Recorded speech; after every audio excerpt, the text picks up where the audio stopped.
Hey guys, LQ here with the LQ review, and so I'm here with a ranking. So for those of you who have been following The Walking Dead, there's a chance that maybe you've seen that I do review every episode of The Walking Dead as it comes out, and season 9 just wrapped up. I thought season 9 was a definite step in the right direction. I can't necessarily say it was an improvement like a lot of you, because I actually liked season 7 and 8 quite a bit. But season 9 definitely I feel did more to bring back a lot of the old Walking Dead fans. Not the people like me. I was never going anywhere. I loved season 7. I loved season 8. I love the Negan storyline. A lot of people left during the Negan storyline. I loved it. So I think season 9 did a lot to bring some of those people back.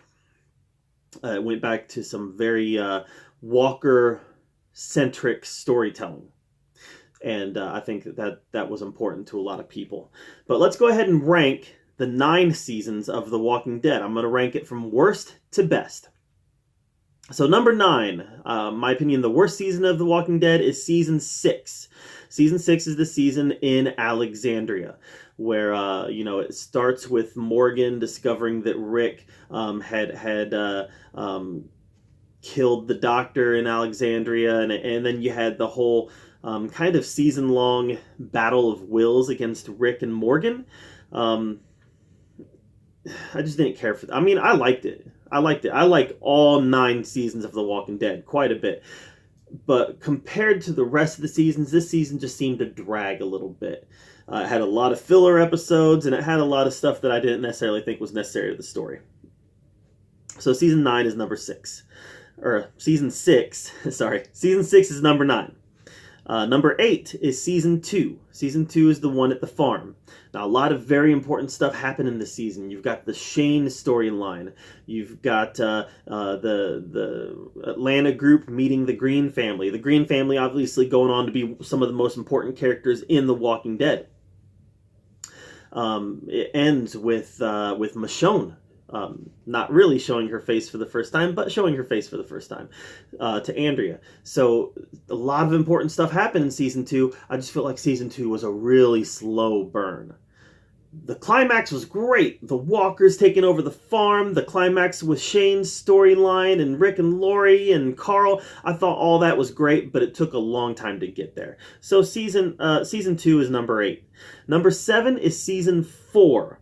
So remember, season 4 is the one where about halfway through the season we saw the prison fall, and then we saw the walk to Terminus on the second half. And I feel like the governor was almost a wasted character in season 4. It was like they brought him back strictly for the prison to fall, and I feel like there was a lot of potential in his character that they didn't realize. And we're actually seeing how that character could have played out in the Negan storyline now. But I just felt like the governor was a bit of a wasted character. He was a great character, just kind of wasted.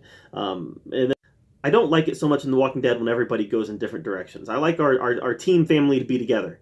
And that did not happen in the second half. We had a lot of different threads to follow, and I didn't care for that so much. So number 7 in my ranking is season 4. Number 6 in my ranking is season 1. The original story, the original 10 episodes that involved Rick going to Atlanta, looking for his family, finding his family and our group of survivors as they head towards the CDC. So this was a good season. It definitely introduced us to a lot of the core ideas that we now hold true in The Walking Dead. Introduced us to some iconic characters, some of which are still alive and still on the show. Carol and Daryl are still around. Rick is still alive but not around anymore. So obviously season 1 introduced us to a lot of main characters and a lot of main ideas. And then the climax at the CDC was very tense, very suspenseful, and it led to, it also took its steps to leading into this larger world that we know. Season 1 was a good season, and I put that at number 6. Number 5 is the one we just finished, season 9. So this is definitely the build-up to the Whisperer War. You got Alpha, you've got, actually the first half of the season, think about the first half of the season. Rick had his accident in episode 4, and he just went away. So think that was this season. So much happened in this season. You had the Rick storyline. You had Henry meets Lydia. You got the Ezekiel and Carol. You got Daryl coming back out of his seclusion. You got the bridge being built up. You got the Saviors being integrated. You got the Negan and Judah storyline. So much happened in season 9. It's almost difficult to keep track of it all. Season 9 was a very strong episode. And, like I said, the introduction of the Whisperers. Season 9 was a very strong season, and I really enjoyed it quite a bit. Number 4 on my list is Season 8. Season 8, All Out War. That Season 8 is the Rick versus Negan storyline. And I was captivated by it. I'm captivated by the character of Negan. He's so fascinating to me. And to see his fall in Season 8 was just a pleasure to watch. I really enjoyed it. It was great TV, and I don't know why so many people didn't like Season 7 and Season 8. I adored both. So speaking of Season 7, number 3 is Season 7. Season 7 is the road to All Out War.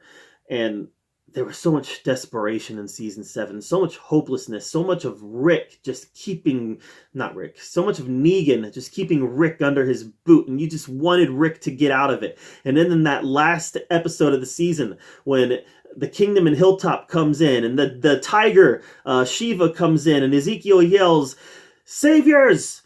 Alexandria will not fall on this day!" I got out of my seat and cheered. Season 7 was great. The desperation and hopelessness, then all of a sudden, boom, the communities come together and there's hope. I loved Season 7. Number 2 on my list is Season 5. Season 5, I loved Season 5. It opened us up to this whole new world. First of all, you had on the front end, you had the Terminus storyline with what was it? I think his name was Gabe.